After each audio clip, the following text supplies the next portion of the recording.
দেশ পরিচালনায় বিএনপি সরকার ব্যর্থতার পরিচয় দিচ্ছে বলে মন্তব্য করেছেন জামায়াতে ইসলামের আমির ও বিরোধী দলীয় নেতা ডাক্তার শফিকুর রহমান। প্রশ্ন তোলেন, সরকারে প্রধানমন্ত্রীর নিয়ন্ত্রণ থাকলে চাঁদাবাজি বন্ধ হচ্ছে না কেন? জামায়াত আমির আরও অভিযোগ করেন, বর্তমান সরকারের সময় দুর্নীতি বেড়েছে। শাহাদাত অব্রের রিপোর্ট। রাষ্ট্র ও প্রশাসনের কাঙ্ক্ষিত পরিবর্তন না হওয়ার বিষয়ে স্থানীয় সরকার মন্ত্রী ও বিএনপির মহাসচিবের বক্তব্য প্রসঙ্গে বিরোধী দলীয় নেতা ডাক্তার শফিকুর রহমান প্রশ্ন তোলেন, সবকিছু সরকার প্রধানের ইশারায় চললেও দলের নেতাকর্মীরা চাঁদাবাজি বন্ধ করছে না কেন?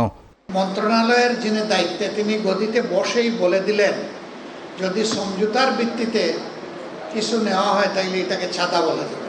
মানে এইটার মাধ্যমে দ্বিতীয় দফা চাঁদাবাজিকে জাতীয় সনদ বা স্বীকৃতি দেওয়া হবে।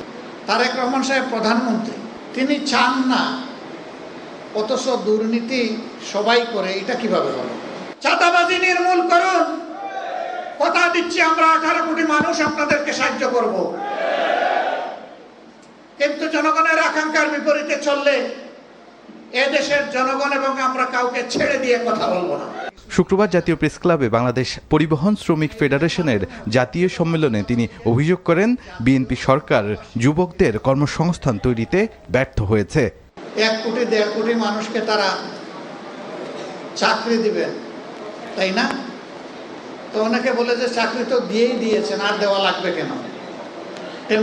টেম্পু স্ট্যান্ডের চাকরি, কি চাকরি এটা বুঝেন তো আপনারা? চাকরি তো হয়ে গেছে। এই চাকরি তো আমাদের জনগণ চায় না, এই চাকরিকে এই দেশের জনগণ ঘৃণা করে।